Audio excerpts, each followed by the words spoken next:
brings years of wisdom and fun. And I just have some questions that I'm going to ask him, and be thinking about it, because as we go through, there may be a question that you wish that I had asked that I didn't. So be thinking about something you might want to ask Tony when we come to the end of our time together. But I just want you to tell everybody here a bit about your real estate career, how you came to be at Carpenter, because he did not start his career at Carpenter. So. Actually, I started when I was 23 years old in 1983. I actually worked for my father. He had a small brokerage firm, and unfortunately he passed away early in my career. That's when I moved to another brokerage. Long story short, I ended up with Carpenter. I was with Coldwell Banker. We got bought out by another brokerage, and that brokerage inevitably got bought out by Carpenter. I was part of the deal. I mean, I've been bought and paid for, basically. But anyway, long story short, it's been a pleasure. I've never worked for a company as strong and as focused on its agents as Carpenter. I mean, it was literally going from, and this sounds terrible, it was like going from the outhouse to the White House. And we made that move. So anyway, I would like to say one real quick thing before we get started on the questions. One thing when I did start back in 1983, one of the things that we were facing then was inflation was extremely high. Interest rates were hovering in the mid-teens, and I did say teens, and we just got out of conflict with Iran. So if any of that sounds familiar, you know, we're dealing with this stuff today. Guess what? 43 years later, I'm sitting here in front of you. I'm still listing and selling real estate. So we will survive. Okay? That's great advice right there. Worth the price of admission, right? Okay, so I've gone through and I have a few questions that I'm going to ask Tony. I do not know how he is going to answer these, so be prepared. I'll keep it G-rated. I think we can handle PG. Okay. All right. So when you first got into real estate, what did a typical day look like for you as compared to today? You know, when I read that question, I thought, you know, this should be a pretty easy question to answer, but it is quite honestly the hardest question she's asked me. Because I'll be real honest with you, an average day in the life of Tony Nally in 1983 as compared to 2026, I mean, day and night. I mean, apples and oranges. So it's kind of hard to really answer that question. I'm going to do my best. Okay. I'm going to kind of more focus on what I did as a new agent, because I think that's probably a little more relevant as compared to an old man who's managing a ranch. But quite honestly, back then, I mean, to say that we were low tech would have been understatement. We were no tech. I mean, you had none of the stuff that we take for advantage or for granted today. So as an agent, your primary job was going out and being a bird dog and flushing business. So there was a lot of networking and prospecting involved in your daily activities. Networking may be simply going to the local restaurant, sitting around the liar's table and having a cup of coffee, or sitting back at the kitchen table in the workroom in the office and conversing with the other agents. That was the best way to get information. What was new on the market, what was coming out, talking to lenders, finding out what products they were offering, that kind of stuff. Because that was really what separated you as an agent compared to being on social media. And I'm not beating up on social media, but you were the gatekeepers. I mean, you had the information, and your job was to go out and flesh that information out and share it with the public. So that was a lot of it. Prospecting was a big part. Brandon hit the nail on the head earlier when he was talking about FSBOs and things like that. That was a big way that we went out and got business. And it wasn't like today where you go on Zillow or Realtor.com or something like that and find listings. You literally had to go out and knock on their doors. Same thing with expireds. We had a BLC at that time, although it was called the MLS. And we didn't have the daily sheets I mean, we have books. I mean, seriously, when you got information, it came out twice a month in the form of a catalog. So the information that we got was typically outdated. So the only way you could update that was going out and talking to other agents, that sort of thing. So a lot of that was involved. The only way you knew homes expired, I kind of touched on that earlier, you just watched until signs went down. So you were out in the neighborhoods a lot. Part of your daily activity would be driving around, seeing what signs are going up, which ones are going down. And I don't know, Brandon, was you that said thick skin? Oh, Rust? Yeah. You definitely had to develop a thick skin because it wasn't just people getting mad at you on the phone, it's people telling you to get off my porch. So you just that was a lot of it. Compared to today, and I don't even want to talk about today. that's fine. It's totally different. So, but I was young and hungry and I wasn't afraid to go to work. That's awesome. So what changes have you seen that you think have been great for agents? Oh, technology. I mean, bottom line. I mean, all the things that, we take for granted, I mentioned earlier. I mean, cell phones, GPS, personal computers, whatever. None of that existed. So, I mean, you didn't have the access to information the way that you do now. It's nothing to see an agent these days take a listing, say, in Bedford, and then turn around and take another listing in Carmel. Back when I started, it wasn't unusual for people not to take listings outside of 15, 30 minutes from the office because you didn't have the information to do the marketing, you didn't have the information to come up with the price plan. It just didn't exist. So nowadays, agents can go out and pick up, as many listings as they can and effectively price them in the market. So with technology and GPS, oh my gosh. I mean, I can barely go to the bathroom now without using it. So, the tools are just fantastic. Would that be getting to your outhouse? Yeah, exactly. Well, that's if I'm visiting Brown County. Oh, okay, just checking, making sure. So do you think it's easier or harder to succeed in real estate today? And why? I'd say today, bar none. And I think, again, a lot of it boils down to what we just talked about, the technology that exists, the fact that, again, we're licensed to sell from the Ohio River up to Lake Michigan. And you can actually have access to those listings. Back in the day, I couldn't even sell homes in Columbus. My clients, I take a listing in Columbus, my clients didn't want to call me because it was a long distance phone call. So it's, that kind of thing really makes a difference. And then the other thing, I can't stress this enough, it's the average sales price. I don't know what the average sales price is, $300,000-$400,000. My first year in real estate, I sold, 20 some odd homes. I barely broke $1.5 million in total production. People can do that with 2 or 3 sales now. So it's, bar none, this is the best time to be a real estate broker. I was going to say agent because it's what we used to call ourselves back in the day. I know, I still do that too. So what fundamentals of the business do you feel like have stayed the same, no matter what, no matter the technology? What has stayed the same? Well, it's communication. It's the ability to talk to folks.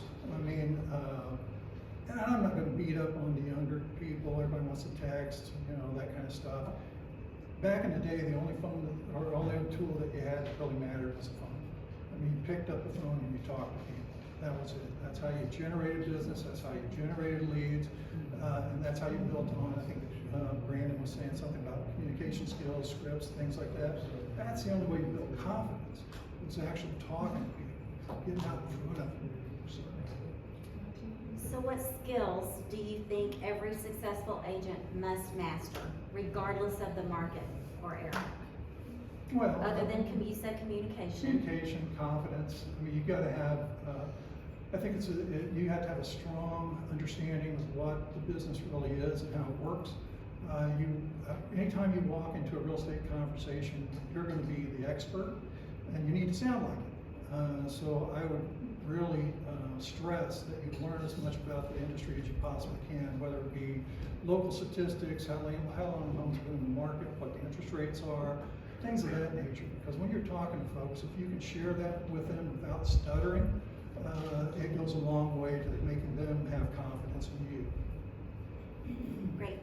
Have you ever had a deal go really wrong? And what did you learn from it? Oh, yeah.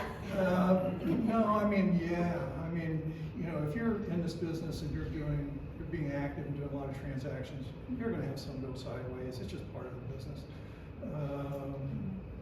I mean, the biggest thing I learned from it is, you know, I'm the face of the transaction. Obviously, if people are getting mad at me, they're not mad at me, they're just mad at the situation. My job is to get them to where they originally wanted to go. The other part of that is you just don't want to put your opinion into the transaction. It's okay to give advice, you just don't want to give them your opinion. Because at the end of the day, and I'll use a specific situation, I was talking to a seller, I had his house listed. It was a rough house, hard to sell, been on the market forever. Anyway, we finally got an offer on it. And I went to him, this is 4 or 5 counters in, and I went to him and we were getting close, and I said to him, you know, look at this from the buyer's perspective.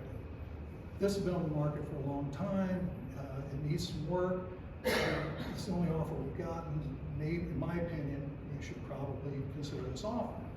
And he was like, wait a minute, what about what I want? You know, what about what's best for me? And at that moment, you know, it dawned on me, hey, you know, it's not about me. It's not about what I want. It's not about what the other party wants. It's about the person I'm representing, what they want. So from that day forward, I'm not saying I'm perfect, because I mess up, but I try not to put my opinion into the conversation, because every time I do, it comes back and bites me on the ass. That's great advice. Top 2 or 3 activities that have consistently driven your business over the years. I'm just kind of old school. I mean, Brandon speaks my love language. I mean, you know, you've got to get out there and beat the streets. You've got to make the phone calls. You've got to knock on the doors. I mean, it's good to do the passive stuff is great, but just understand it's fun, but it's not going to be effective. And when I say the fun stuff, I'm looking at my wife, because she's going to give me the stink eye here in a minute. But I mean, the Popeyes, the postcards, the personal letters, I do all that, always have. But you gotta follow that up with a contact. You gotta call them, you gotta show up at their house, whatever. Let them know that, you know, I sent you that card, but because I'm serious about doing business with you, not because I'm hoping you're gonna do business with me. I like to compare it to, you know, if you shoot a shotgun into a dark room, you're only going to hit something if something's there. If you're focused on your target, you're probably going to hit it. That's perfect. That actually answered my next question, which was how do you stay top of mind with past clients? And you definitely answered that. Staying in contact. Yep. Getting face to face. That's great. So what do you feel like separates top agents from average agents? Man, I don't take this the wrong way. It's work ethic. And when I say work ethic, I want to qualify that by saying, number one, not everybody wants to be a top agent. Not everybody's looking to do, you know, tens of $millions in production. That's okay. I mean, if you're just wanting to make a little bit of extra money to help around the house, to pay for a new, you know, swing set for the kids, whatever, that's fantastic. And I also want to state that when I say work ethic, I don't want to insinuate that anybody's lazy. I don't think there's a lazy person in this room. But you know, a really top agent is going to, first and foremost, they're going to develop a goal. They're going to set a goal. They're going to develop a plan by which to obtain that goal. And last but not least, and this is the hard part, they're going to work that plan. Most of us, and I'm kind of careful how I say this, most of us are better at following a diversion than we are following a plan. It's very easy to get distracted and do the things that we don't need to do, that we need to be focusing on to make the transactions happen. Great stuff. What would you tell a brand new agent who was just starting today? You're getting into the hardest business there is. I mean, don't think this is easy. Everybody gets into it thinking they're gonna make a lot of money. And you can make a lot of money, but you gotta work hard. And again, that's one of the reasons that it is hard, because you're not gonna get compensated better anywhere else. I mean, you can go into this business and with 90 hours of instruction, and a couple of grand, and you have the possibility or potential of making money for, like people who've been to college for 6 years and have invested tens of thousands of dollars.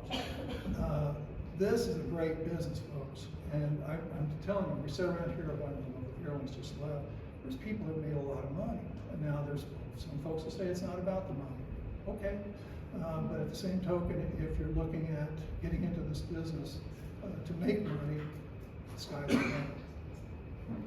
So if you were starting over in today's market, or if you were an agent who was looking for a bit of a reset in their business, what would your first 90 days look like?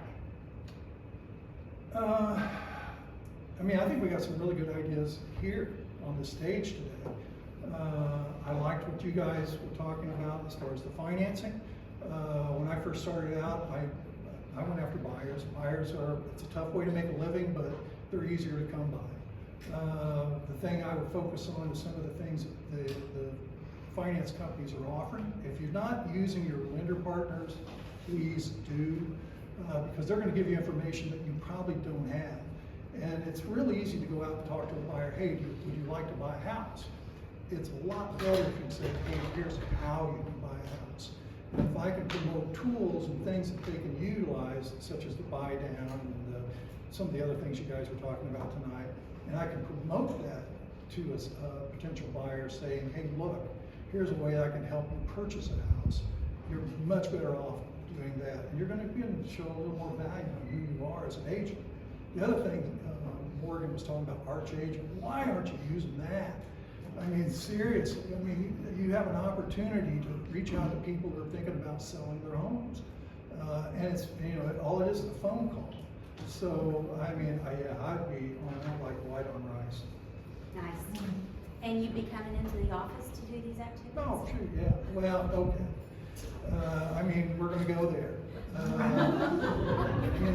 Back in the day when I was starting up the business, starting in the business, I mean, coming into the office was not much. I mean, I don't care where you work, you come in and you punch a clock. We're independent contractors, and nobody's making us work. But, if you're not, half the battle, and Andy, you and I have talked about this many, many times, half the battle is just going to work, coming in, showing up. If you come into the office, synergy builds synergy, whatever it is. Activity builds activity. That's what I like to say. If you're around people who are like-minded, who are working, doing the job, doing the things they need to do to bring that business in, chances are a little of that's going to rub off on you. And if you're doing the same thing, it's going to rub off on them. And the next thing you know, they're bringing in listings that you can promote to your buyers. Their buyers are buying your listings, that sort of thing. So, yes, come into the office, please. Yes, please. We miss you. Okay, a little bit of rapid fire. Most underrated lead source? Oh, other professions. I mean, if you're not talking to lawyers, lawyers have estates, they have foreclosures, they have trusts, they have divorces, you name it. Same thing with banks.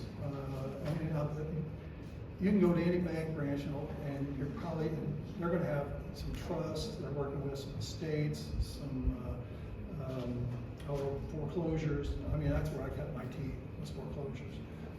Those kind of things, take advantage of that. They're out there. It's untraditional, but it's repeat business. That's the whole reason I got involved in that, because I wanted to go to somebody that I wasn't going to get one listing, every 7 years from. I wanted somebody that's going to give me 2, 3, 4, 5 listings in the next year. So, again, other professions. Good, and I think that's one that we don't think about on a regular basis. So, one script or phrase you use all the time? Well, this is I'm going with the PG. But no, it's really, I'm just gonna say, one I use a lot, and this is with buyers and sellers, not so much with agents. But with buyers and sellers, it's easy for me to spend your money. It's not uncommon for buyers and sellers to ask me, again, my advice or opinion as to what should I offer on this home? Or how much what repairs should I pay for? That kind of stuff. It's not my money. Obviously, and the biggest issue I have, I think, and I've found, that once I offer up a price, I'm stuck with it. The seller's not, the buyer's not, it's me. Because if I can't put that deal together at the price they wanted to pay, or I told them they should pay, then I've got to explain to them why they have to pay more. So it's just better to say it's easy for me to spend your money. If buyers ask me, if they, what should I pay for this? How bad you want it? I mean, it's just that simple. One I know that you use with agents is do the work. Go to work. Go to work. Sorry, I knew I would get it wrong. Well, that's okay. And there's typically, depending on this, they It's missing part, right? it's missing part. That's usually after, a long night and several drinks. No, it's just, there's nothing more simple. I mean, this is work. This is our job. I mean, this is what we're supposed to do. If you're looking for shortcuts or angles or whatever, you need to play pool. I mean, you don't need to be doing this. I mean, you go in, you punch the clock. I mean, if you're not getting the results that you're expecting and you're putting in hobby time, you're going to get hobby type results. So go to work. There you go. You could put a lot of work to get done in 12 hours. Yeah, there you go. Yeah. Best advice you've ever received? It's going to go back to like one of the comments we talked about earlier. I had a broker I worked with years ago. He